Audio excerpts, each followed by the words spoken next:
Bonjour à tous. Quelques comptes commencent à être victimes du règlement européen de censure dit DSA. On a vu des exemples qui commençaient à circuler ce week-end. Et bien moi, je vais vous parler de scandales cachés. Un peu les secrets de ce DSA et des scandales qui refont surface ou qui font surface et qui pourraient bien le fragiliser. Et en tout cas, qui ouvrent la voie à des possibles recours pour s'en débarrasser. Le combat sera un combat de fond. Il ne faut pas négliger les recours parce que toute brèche dans l'édifice de la censure et l'édifice européiste et mondialiste est une bonne chose. Je vais vous expliquer tous ces scandales cachés. Et il y en a notamment un autre scandale caché. C'est le vote, parce que j'ai découvert ça ce week-end en détail, le vote des eurodéputés français sur ce texte. Figurez-vous que pas un seul n'a voté contre au Parlement européen en 2022. Je vais vous expliquer tout ça dans un instant, il faut le savoir ça aussi. Alors il a appliqué ce DSA depuis, vous le savez, le 25 août. On y revient, n'hésitez pas à partager, cette vidéo elle est importante. Je sais qu'on veut vous entraîner dans plein de débats, de diversions. Notre liberté d'expression, c'est notre liberté de penser, notre liberté d'avancer, notre liberté de résistance, elle est absolument vitale et essentielle pour nous et les générations qui viennent. Donc n'hésitez pas à relayer la vidéo, à la partager, à lui donner de la force, un commentaire, un pouce en l'air, et en vous abonnant à cette chaîne YouTube, je vous le dis en ce début de semaine, très solennellement, vous cliquez sur s'abonner, un petit clic, c'est gratuit, hop, vous êtes abonné. Ou vous vous réabonnez si YouTube par mégarde vous a désabonné, n'hésitez pas à vérifier, ça arrive souvent. Et vous donnez de la force, les algorithmes tournent mieux et recommandent davantage toutes ces vidéos à de nouveaux internautes qui nous découvrent, qui vont devenir des résistants. Donc bravo, c'est comme ça que vous pouvez œuvrer et je vous en remercie beaucoup. Je ne porterai plus le masque.fr tout collé, c'est un site, il est en lien sous la vidéo en description, il y a une pétition nationale dessus. Attention, ça avance aux États-Unis, le narratif canicule étant fini, ils vont rebasculer en mode Covid, on doit se préparer, notamment pour les enfants. Donc faites que chacun fasse son boulot. Le lien est sous la vidéo, en description, signé, relayé, etc. Je vous attends. Voilà, je vous attends, patriotes. Je sais qu'on va être nombreux samedi à se retrouver à Arras, au congrès des patriotes, adhérents ou non adhérents d'ailleurs, mais ça va être formidable. Mais en général, je vous attends dans le combat. J'ai besoin de vous. Sur la liberté d'expression, sur la liberté, sur notre souveraineté, sur la paix civile, la dignité humaine, la vérité, l'anti-oligarchie, la résistance populaire, humaine, patriotique, c'est ça, les patriotes. C'est beau, c'est inédit, c'est le plus grand mouvement souverainiste et défense des libertés de France.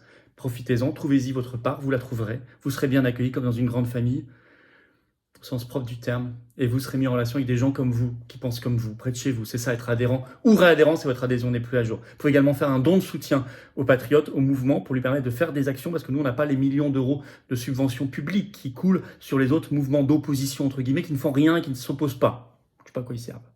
Alors, on n'a pas ça. On n'a pas les copains banquiers non plus. On n'a pas les copains mondialistes, de la caste.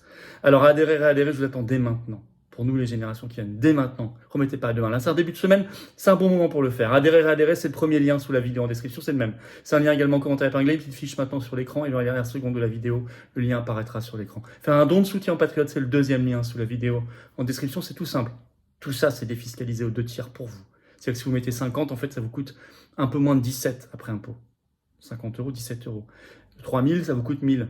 6000, ça vous coûte 2000. Je donne pour tout le monde. 10, ça coûte un peu plus de 3. 20, ça coûte un peu moins de 7, etc. Bravo aux donateurs, aux réadhérents, bienvenue aux nouveaux adhérents, patriotes. Alors, les scandales cachés du DSA, le règlement sur les services numériques, Digital Service Act, un règlement de censure, on a vu quelques victimes qui commençaient à afficher d'ailleurs les notifications qu'ils ont reçues, faisons attention. Il a appliqué donc depuis le 25 août, on a beaucoup parlé ici, et on a fait des découvertes sur des scandales cachés. Alors notamment, un partenariat très problématique entre l'Union européenne et une société privée, qui est française d'ailleurs, pour lutter contre la désinformation, qui est très impliquée dans ce DSA. Et ça, en fait, ressurgit un article qui n'est pas vieux, qui date du 1er juin dernier de l'Informé. Le titre « Avisa Partners va aider l'Union européenne à lutter contre la désinformation ». Par un contrat, un très gros contrat. Et donc, ça va participer à la mise en place du DSA.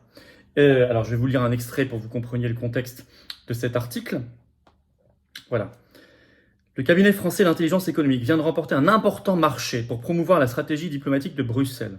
C'est un joli coup que vient de réaliser Mathieu Creux. Fin avril, le cabinet Avisa Partners, donc cette année, qu'il préside, a décroché un contrat cadre auprès de la Commission européenne pour soutenir le nouveau pôle de prospective stratégique géré par le IPE, Service de politique étrangère de l'Union. Le montant prévu dans l'appel d'offres est de 3,7 millions d'euros.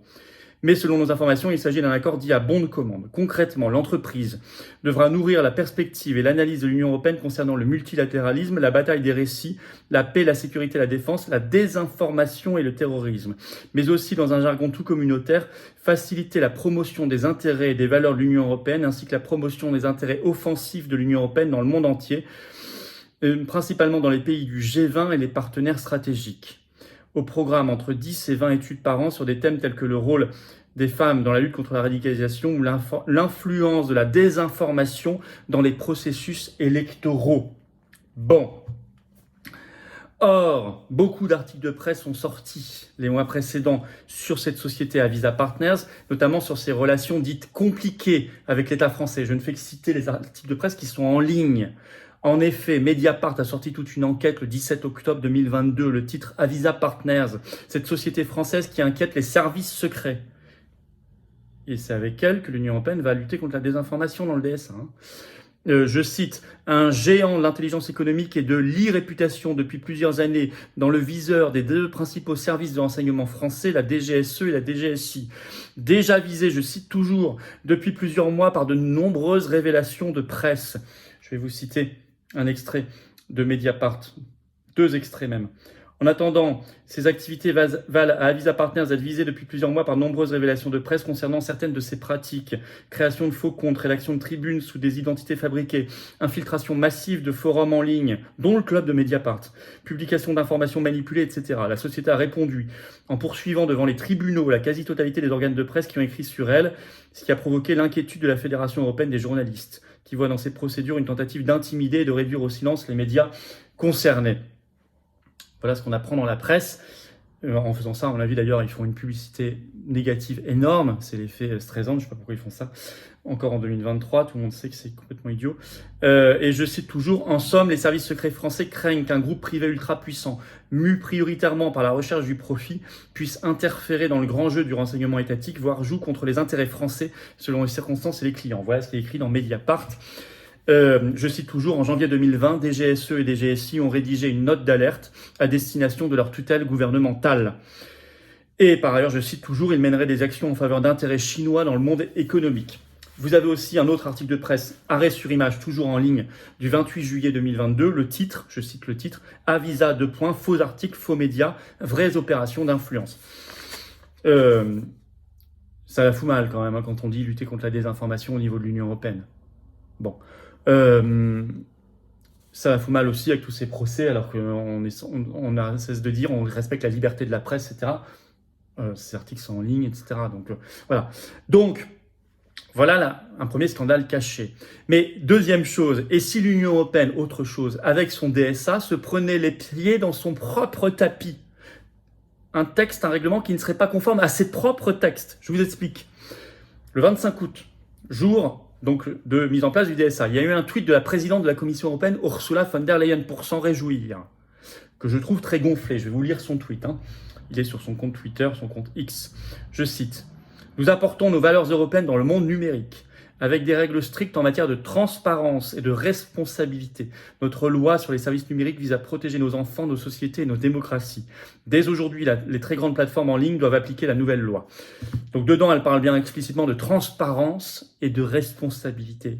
Elle, Ursula von der Leyen, transparence et responsabilité, elle qui ne montre pas ses SMS à échanger avec M. Bourla, le PDG de Pfizer.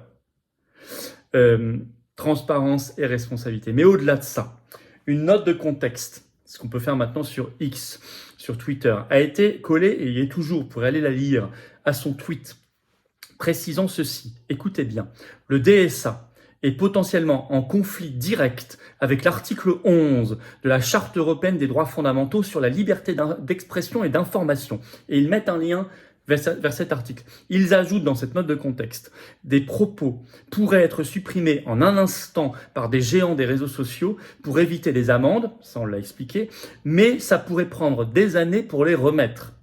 Et ça, c'est un problème vis-à-vis de la liberté d'expression. Et là, ils mettent un autre lien vers un site qui s'appelle EFF.org, qui est la Electronic Frontier Foundation, une fondation qui a fait cet article-là. DSA européen, collusion directe avec les droits de l'homme. Collision directe avec les droits de l'homme. Donc, En d'autres termes, il se pourrait, mais ça nous allons avoir des recours juridiques pour le dire bientôt, que ce texte DSA soit contraire à leur propre texte, notamment leur charte européenne des droits fondamentaux et son article 11. C'est ce que développent pas mal de juristes et d'analystes. Et ça, c'est très intéressant. Ça ouvre la voie, je vous l'ai dit, à des recours juridiques en perspective. Le troisième scandale, un peu sur un plan différent, parce que celui-là, on ne peut pas l'utiliser pour attaquer le DSA, mais je voulais quand même vous en parler parce qu'il faut savoir. Absolument à noter. Le DSA a été adopté définitivement au Parlement européen en juillet 2022, il y a un peu plus d'1 an, par 539 voix contre 54, et 30 abstentions. Figurez-vous, aucun parti politique français au Parlement européen n'a voté contre. Pire que ça, aucun eurodéputé français, pas un seul, pas une seule, n'a voté contre. Au mieux, ils ont voté pour, au mieux, ils se sont abstenus. Comment peut-on, alors voter pour, mais même simplement s'abstenir? Quel courage! Et ne pas voter contre ce texte épouvantable.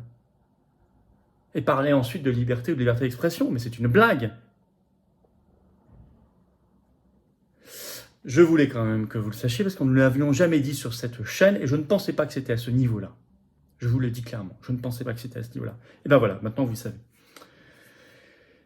Et je dis de LFI au RN, en passant par PS, Vert, LV, donc LR, bien sûr les macronistes, évidemment. Bon.